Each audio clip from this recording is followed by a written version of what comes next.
বহুকাল আগের কথা। এক জঙ্গলে 4টা শিয়াল একসাথে থাকত।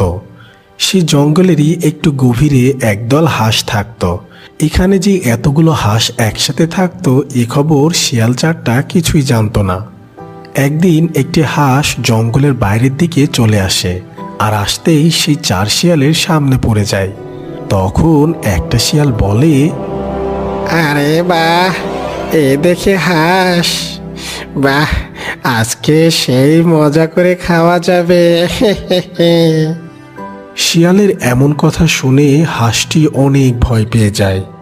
হাঁসটি কিছু বুঝে ওঠার আগেই শিয়াল 4টা হাঁসের উপর ঝাঁপিয়ে পড়ে, আর হাঁসের হাত পা ছিঁড়ে ছিঁড়ে খেতে থাকে। আহ, হাঁসের মাংস খেতে দারুণ স্বাদ।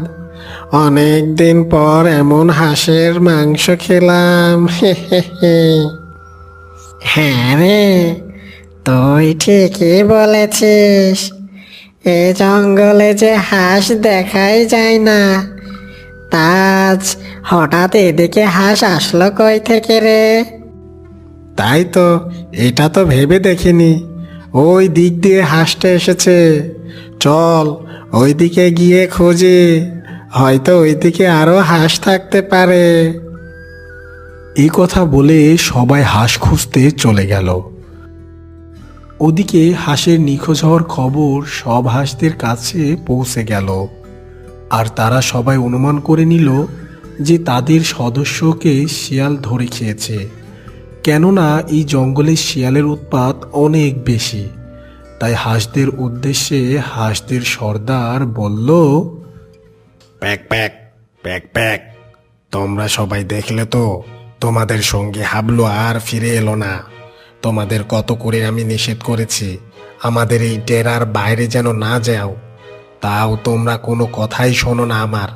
এই জঙ্গলের সর্দার হিসেবে আমি আজ ঘোষণা করছি, আজ থেকে এই ডেরার বাইরে যাওয়া সম্পূর্ণ নিষেধ। আর যে আমার এই আদেশ অমান্য করে বাইরে যাবে, সে আর জীবনেও আমাদের ডেরায় ফিরে আসতে পারবে না। আর সেই সাথে আমাদের ডেরার সামনের ফটকে আমি 2জন পাহারাদার মোতায়েন করে দিচ্ছি। এই কথা বলে সর্দার হাঁস সেখান থেকে চলে যায়। আর এদিকে সব হাঁসরা অনেক চিন্তায় পড়ে যায়। আর তখন একটি হাঁস বলে, কি একটা আতঙ্কে দিন কাটাতে হবে এখন। ভয়ে ভয়ে দিন কাটানোর থেকে মরে যাওয়াই ভালো। হ্যাঁ, একদম ঠিক বলেছ তুমি। আমাদের মতো ছোট প্রাণের কোনো স্বাধীনতা নেই। বাঁচতে হলেও ভয়ে ভয়ে বাঁচতে হবে, আর না হলে শিয়ালের পেটে যেতে হবে। সব হাঁসের অনেক মন খারাপ হয়ে যায়, কারণ তাদের যে কিছুই করার নেই। অন্যদিকে 4 শিয়াল একটি হরিণছানার পিছনে ধাওয়া করছিল। এ পুচকের পায়ে জোর কি রে? হ্যাঁ, আমরা যে ধরতেই পারছি না। এই পুচকে, দাঁড়া দাঁড়া বলছি। এই ধরতে পারলে একদম কাঁচা ছিপিয়ে খাবো তোরে। দাঁড়া দাঁড়া বলছি। এই তো ধরে ফেলেছি। হরিণছানা ভয়ে পিছনে তাকায়, আর তাকাতেই হরিণছানাটি একটি গাছের সাথে ধাক্কা খেয়ে ছিটকে পড়ে।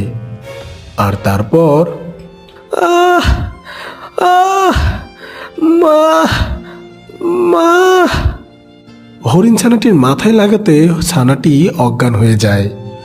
আর ততক্ষণে শিয়ালগুলোও সেখানে এসে হাজির হয়। শিয়ালগুলো এসে হাঁপাতে থাকে, কেননা অনেক দিন পর এমন দৌড়ানো হয়েছে। আহ আহ আহ, বেটা পুচকে, পায়ে কত জোর রে! ধরতেই জীবনটা বের হয়ে গেছে। হ্যাঁ, একদম ঠিক বলেছিস। মনে থাকলে আর জীবনেও কোনোদিন হরিণের পিছু ছুটব না। হ্যাঁ।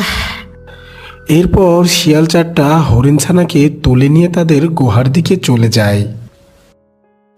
ওদিকে হাঁসের ডেরার সামনে 2জন সাহসী হাঁস পাহারা দিচ্ছিল, কারণ কোনো হাঁস যেন তাদের ডেরার বাইরে না যেতে পারে। পাশে একটি হাঁসছানা ঘুরে বেড়াচ্ছিল। এই হাঁসছানাটি হচ্ছে সর্দার হাঁসের ছানা, ছানাটি ছিল খুবই চঞ্চল। ছানাটি সারাদিন ঘুরঘুর করে বেড়াতো। প্রতিদিন একই জায়গায় ঘুরতে ছানাটির আর ভালো লাগে না। তাই ছানাটি ঠিক করলো সবার চোখ ফাঁকি দিয়ে ডেরার বাইরে চলে যাবে। তাই সে বাইরের দিকে যেতে থাকে। প্যাক প্যাক প্যাক প্যাক, এই যে ছানা, তুমি কোথায় যাচ্ছ? এদিকে যাওয়া সম্পূর্ণ নিষেধ, জানো না তুমি? তুমি বাড়ি ফিরে যাও। কাকু, আমি জঙ্গলের ওই দিকটা একটু দেখতে চাই, বেশি দূরে যাব না। না না, তোমার চাচাকে বোধহয় শিয়ালে খেয়েছিল, এই জন্য আমাদের সবার জন্য এই ডেরা থেকে বের হওয়া নিষেধ। আর আমরা যদি তোমাকে যেতে দেই তাহলে তোমার বাবা আমাদের কঠিন শাস্তি দেবে। তুমি আমাদেরকে বিপদে ফেলো না, তুমি তোমার মায়ের কাছে যাও। ছানাটি তার চাচার মৃত্যুর কথা শুনে অনেক কষ্ট পেল। আর সে ভাবতে লাগলো তার চাচাকে যে হত্যা করেছে সে দেখতে কেমন। আর তারপর বলল, আচ্ছা, তোমরা বলো তো শিয়াল দেখতে কেমন? আমি তো কোনোদিনও শিয়াল দেখিনি।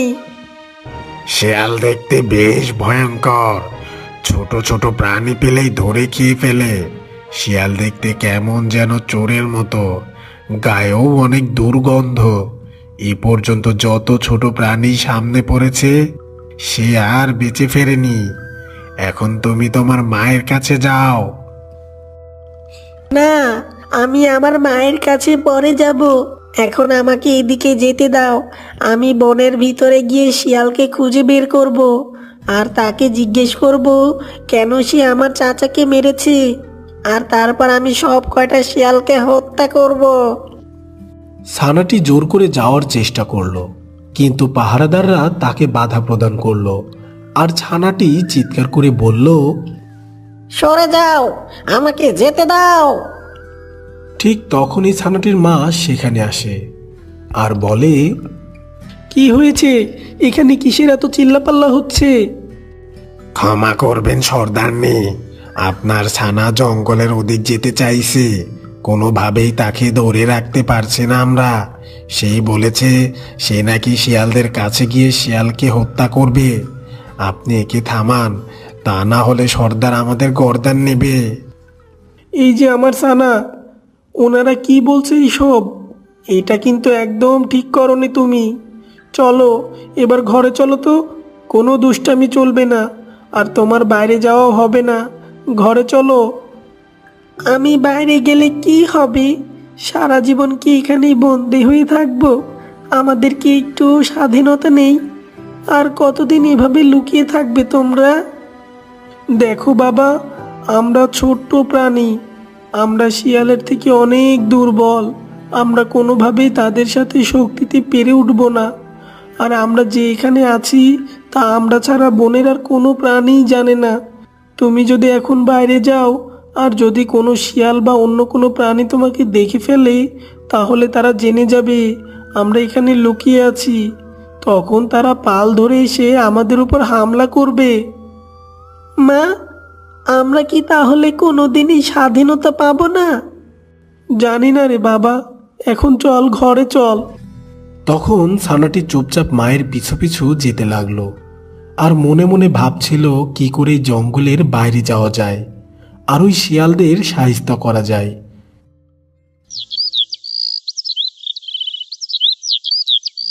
সেদিন বিকেলবেলা পাহারাদাররা পাহারা দিতে দিতে একটু ঘুমিয়ে যায়। তখনই ছানাটি চুপি চুপি তাদেরকে পাশ কাটিয়ে বাইরে চলে আসে। তারপর সে জঙ্গলের ভিতরে শিয়ালদের গুহা খুঁজতে লাগে। আহ, আর কত খুঁজবো, কোথাও তো পাচ্ছি না। যদি কাউকে পেতাম তাহলে জিজ্ঞেস করতাম যে এই শিয়ালরা কোথায় থাকে। ঠিক এমন সময় একটি কাক ওদিক দিয়েই উড়ে যাচ্ছিল। কাকটিকে দেখে হাঁসছানা বলে, এই কাক চাচ্চু, এই যে, আমাকে শুনতে পারছো তুমি? বলছি একটু শোনো না। ছানার ডাক শুনে কাকটি ছানার কাছে এগিয়ে আসে। তখন ছানা বলে, কাক চাচ্চু, এখানে শিয়ালরা কোথায় থাকে গো? তুমি কি জানো? আমাকে বলতে পারবা তারা কোথায় থাকে? কাকটি উত্তরে বলে, কা কা কা তুমি কেন শিয়ালদের খুঁজছো সানা? তাদের খুঁজে তুমি কি করবে? আমি তাদের কাছে জিজ্ঞেস করব তারা কেন আমার চাচাকে মেরেছে, আমি জানতে চাই। ছানার এমন কথা শুনে কাক মনে মনে বলে, এই ছানাটার তো দেখি অনেক সাহস। বেটা বলে কিনা শিয়ালের কাছে গিয়ে জিজ্ঞেস করবে। এই ছানাটা কার? হতে পারে কোনো হাঁস প্রধানের। যেমন সাহস দেখছি, মনে হয় এই ছেলেই একদিন হাঁসেদের প্রধান হবে। আর আমি যদি এই ছেলেকে শিয়ালের খোঁজ দিয়ে দেই, তাহলে শিয়াল তো এই ছেলেকে ধরে আস্ত গিলে খাবে। না, এই ছেলের উজ্জ্বল ভবিষ্যৎ আমি কোনোভাবেই নষ্ট হতে দিতে পারি না। আমি এই ছেলেকে শিয়ালের খবর দেব না। এ তো কি ভাবছো চাচ্চু? আমায় দ্রুত ঠিকানা বললে বলো, না হলে আমি অন্য কাউকে জিজ্ঞেস করে নেব। এই জঙ্গলে তুমি অন্য কাউকে খুঁজে পাবে না, কারণ শিয়ালেরা সবার উপর এত অত্যাচার করেছে যে সবাই এই জঙ্গল থেকে পালিয়ে গেছে। এখন তো প্রায় সন্ধ্যা হয়ে এসেছে। তুমি এখন আমার সাথে চলো। সকাল হলে আমরা দুজনে শিয়ালের আস্তানা খুঁজবো। রাত হয়ে গেছে, আর এদিকে ছানার বাবা সহ অন্য সব হাঁসেরা ছানাকে খুঁজে তো একদম হয়রান হয়ে গেছে। এমন সময় সর্দারের বউ হাসি সর্দারের কাছে গিয়ে এসে বলে, শোনো, আমার মনে হয় আমাদের ছানা জঙ্গলের ওই উত্তর দিকে গিয়েছে। বিকেলবেলায় আমাদের ছানা অনেক জেদ ধরেছিল শিয়ালের কাছে যাবে। আমি তখন জোর করে ঘরে নিয়ে গিয়েছিলাম। পরে হয়তো সুযোগ পেয়ে ওই শিয়াল খুঁজতেই গিয়েছে। সর্বনাশ! তুমি আমাকে এতক্ষণে বলছো ওই দুষ্টু শিয়ালের মনে কোনো দয়া মায়া নেই? খুবই খারাপ ওরা। এরপর পাহারাদারদের উদ্দেশ্য করে সর্দার রেগে বলল, কি ব্যাপার? তোমাদের না বলেছিলাম ভালো করে পাহারা দিতে, আর কেউ যেন এই ডেরার বাইরে না যায় সেদিকেও খেয়াল রাখতে? সর্দার, আমরা তো খুব কঠোরভাবেই পাহারা দিচ্ছিলাম। চুপ করো তোমরা, তোমাদের নিয়ে একটা কাজও ঠিকভাবে হয় না। এই কথা শুনে সবাই অনেক ভয় পেয়ে গেল। না জানি সর্দার তাদের কি শাস্তি দেয়। এমন সময় সর্দার বলল, শোনো তোমরা সবাই, তোমরা এখানে সাবধানে থেকো। যে কোনো সময় ওই দুষ্টু শিয়ালের দল এসে আমাদের উপর আক্রমণ করতে পারে। আমি গিয়ে আমার ছোট ছানাকে খুঁজে আনি। তুমি একা যেও না, তোমার সাথে আমাকেও নিয়ে চলো, আমিও তোমার সাথে যাব। না, তুমি এখানেই থাকো, ওদের দেখে শুনে রাখো। তোমার এখানে থাকা জরুরি। তুমি ওদের সাহস, তাই তোমাকে এখানেই ওদের পাশে থাকতে হবে। এই কথা বলে সর্দার একাই জঙ্গলের দিকে যেতে লাগলো। কিছু দূর যেতেই দেখে একটি শিয়াল। এই দেখে হাসা সেখানেই দাঁড়িয়ে পড়ে, যেন শিয়ালটি তাকে না দেখে। কিন্তু শিয়াল হাসাকে দেখেই ফেলে, আর দেখা মাত্রই হাসাকে তাড়া করে। হাঁসটিও দৌড়াতে থাকে। এমন দৌড়ানি খেয়ে সর্দার হাঁসটি তার ডেরায় চলে আসে, আর পিছু পিছু সেখানে শিয়ালও চলে আসে। বাহ বাহ, এই যে দেখি একটা হাঁসের রাজ্য। সবকটাকে একদম কাঁচা গেলে খাবো। আমাদের দেহে প্রাণ থাকতে একটা হাঁসও তুই পাবি না শয়তান। আমরা সবাই মিলে আমাদের এই ধারালো দাঁত দিয়ে তোকে একদম শেষ করে ফেলবো। এই গাধার বাচ্চা হাঁস বলে কি রে, ওরা নাকি আমাকে মারবে? আমি তো একটা হাঁস খাবই। কেমন পারিস তোরা আমাকে ঠেকা দেখে? এই কথা বলে শিয়াল হাঁস ধরার জন্য সামনে এগিয়ে আসে, আর আসতেই সব হাঁস মিলে শিয়ালকে আক্রমণ করে বসলো। ইচ্ছা মতো শিয়ালকে মারলো। মারের আঘাত সহ্য করতে না পেরে শিয়াল সেখান থেকে পালিয়ে গেল। আহ আহ, কি ব্যথা গো! এস, কে মারটাই না মারলো! এ হাঁসেদের গায়ে এত শক্তি আগে বুঝলে একা কখনোই ওদের ধরতে যেতাম না। আহ, কি ব্যথা! দাঁড়া বেটা হাঁসের দল, আমি এখানে আবার আসবো। যেমন করে তোদের ভাইকে খেয়েছিলাম, ঠিক আমার দলবল নিয়ে এসে তোদের সবাইকে খাবো। শিয়াল চলে যায় তার গুহার দিকে, আর এদিকে হাঁসদের মধ্যে এক আতঙ্ক তৈরি হয়ে যায়। এমন সময় একটি হাঁস বলে, সর্দার, এখন কি হবে? সব শিয়ালেরা যদি একসাথে এখানে চলে আসে, তাহলে আমাদের কেউই আর বাঁচাতে পারবে না। আমাদের হাসিদের বংশ যে নির্বংশ হয়ে যাবে। এসব কিছু আপনার ছোট ছানার জন্যই হয়েছে। ঠিক ঠিক, একদম ঠিক কথা। এখন তাহলে আমাদের কি করা উচিত? আমরা তো সব শিয়ালদের সাথে পেরে উঠবো না। কিছু একটা করুন সর্দার, দ্রুত কিছু একটা করুন। তোমরা শান্ত হও, আমি কিছু একটা ভেবে দেখছি। পেয়েছি বুদ্ধি। আমি যা বলি তোমরা সবাই মন দিয়ে শোনো।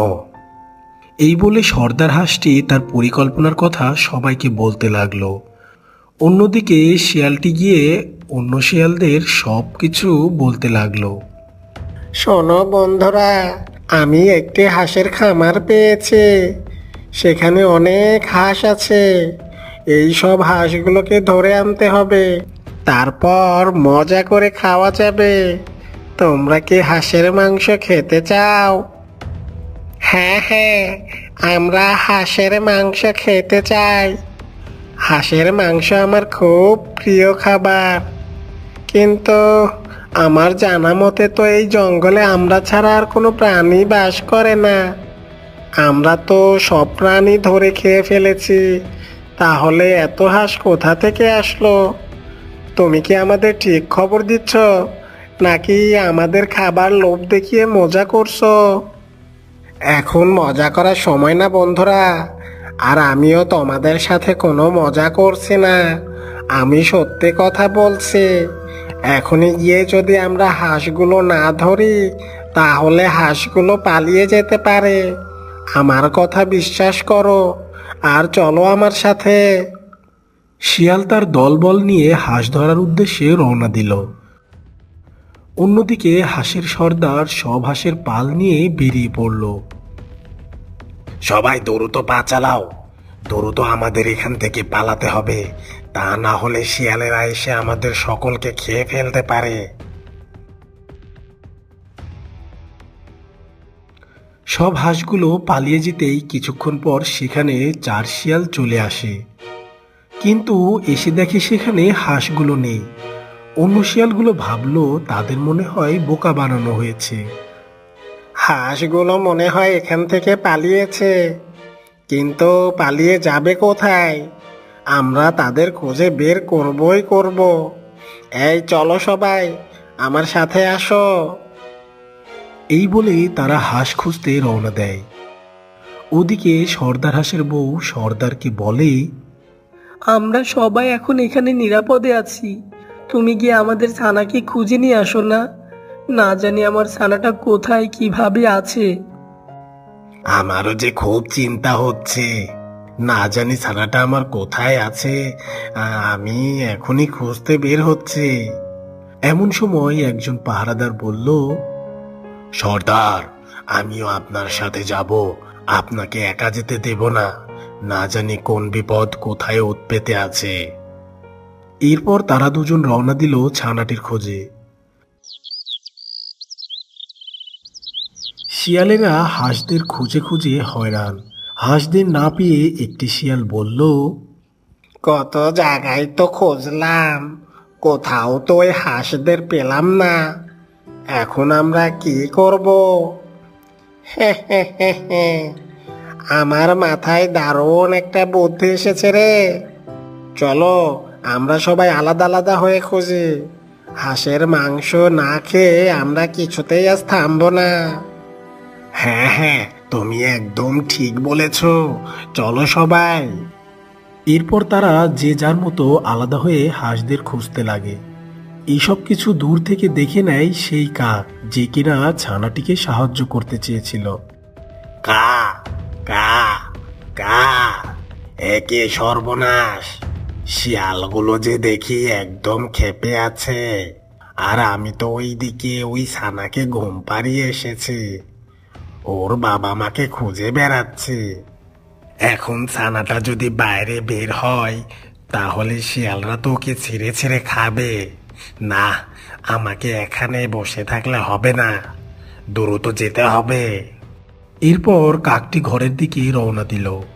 কিছু দূর আসতেই দেখে দুটি হাঁস। এই দেখে কাকটি হাঁসের কাছে এগিয়ে এসে বলে, কা কা কা, এই যে আপনাদের কি কোনো ছানা হারিয়েছে? হ্যাঁ, আজ 2 দিন হলো আমার ছোট ছানাকে খুঁজে পাচ্ছি না। ও কাউকে না বলে জঙ্গলের এদিকে এসেছিল, কিন্তু পরে আর বাড়ি ফিরে যায়নি। তোমার ছানা কোথায় আছে আমি জানি, তোমরা আমার পিছু পিছু এসো, তবে খুব সাবধান, পুরো জঙ্গলে শিয়াল তোমাদেরই খুঁজে বেড়াচ্ছে। এরপর কাকের পিছু পিছু হাঁস দুটি যেতে থাকলো। কিছুক্ষণের মধ্যেই তারা হাঁসছানাটির কাছে পৌঁছে যায়। হাঁসছানাকে দেখে তার বাবা বলে, তুমি এখানে এসেছো কেন? তুমি তো আমাদের সবাইকে অনেক বড় বিপদে ফেলে দিয়েছো। তোমার কারণে শিয়ালেরা আমাদের বসবাসের ঠিকানা জেনে গিয়েছে আর আমাদের ধরতে হামলাও করেছে। আর তাই তো আমরা এখন প্রাণের ভয়ে জঙ্গলে জঙ্গলে পালিয়ে বেড়াচ্ছি। তুমি কোনো চিন্তা করো না বাবা, আমরা ঠিকই আমাদের বসত বাড়িতে আবার ফিরে যাব। ওই শিয়ালদের উচিত শিক্ষা দেওয়ার জন্য আমি একটা বুদ্ধি বের করেছি। যদি তোমরা আমাকে সাহায্য করো তাহলে আমরা ঠিক সফল হব। আমরা সবাই তোমার সাথে থাকবো। এখন বলো তো, তুমি কি বুদ্ধি বের করেছো? আমাদের দ্রুত বলো। ছানাটি তার পরিকল্পনার কথা তার বাবার কানে কানে এসে বলল। তারপর কাকটির কাছে গিয়েও বলল। ছানাটির বুদ্ধি শুনে সর্দার হাঁসটি বলল, সাব্বাস বেটা, তবে এতে খুব সাবধান ও কৌশল অবলম্বন করতে হবে। তুমি পারবে তো? হ্যাঁ বাবা, তোমাদের সাহায্য আর বিধাতার আশীর্বাদে আমি সব পারবো। এরপর বাবা, ছেলে ও কাক তাদের পরিকল্পনা অনুযায়ী কাজ শুরু করে দেয়। কাকটি চলল লোকালয়ে আর সর্দার হাঁস গেল কিছু দড়ির খোঁজে। কিছুক্ষণ পর কাকটি মুখে করে একটি জাল নিয়ে আসে, আর এদিকে সর্দার হাঁস কিছু মোটা সুতা ও দড়ি আনে জাল বোনানোর জন্য। বাহ, তোমরা তো দারুণ কাজ করেছো। এখন দেখো আমি আমার কাজ করি কি করে। এই বলে হাঁসছানাটি জাল বানানোর কাজে লেগে গেল। কাকের নিয়ে আসা জাল দেখে দেখে হাঁসছানা আরো 3টা জাল বানালো আর তারপর বলল, আমার জাল বানানো শেষ বাবা। কাক চাচ্চু, এই দড়িটা দিয়ে ওই গাছের সাথে থেকে এই গাছে বাঁধো, তারপর এই জালগুলো আলাদা আলাদা করে টানিয়ে দাও। ছানাটির কথা মতো কাকটি দ্রুত কাজে লেগে পড়ে আর এক এক করে সব জালগুলো দড়ির সাথে টানিয়ে দেয়। এরপর কাকটি শিয়ালদের ডাকতে চলে যায়। কে রে, তোরা কি কোথাও সেই হাঁসের দেখা পেলি? না রে বন্ধু, হাঁসগুলো যে কোথায় গিয়ে লোকালো কিছুই বুঝতে পারছি না। এত জায়গায় খুঁজলাম কিন্তু তাও পেলাম না। হ্যাঁ রে, ঠিকই বলেছিস, আমিও অনেক জায়গায় খুঁজলাম, পেলাম না। কিন্তু এই অল্প সময়ের মধ্যে এত দূরত্ব কোথায় পালালো?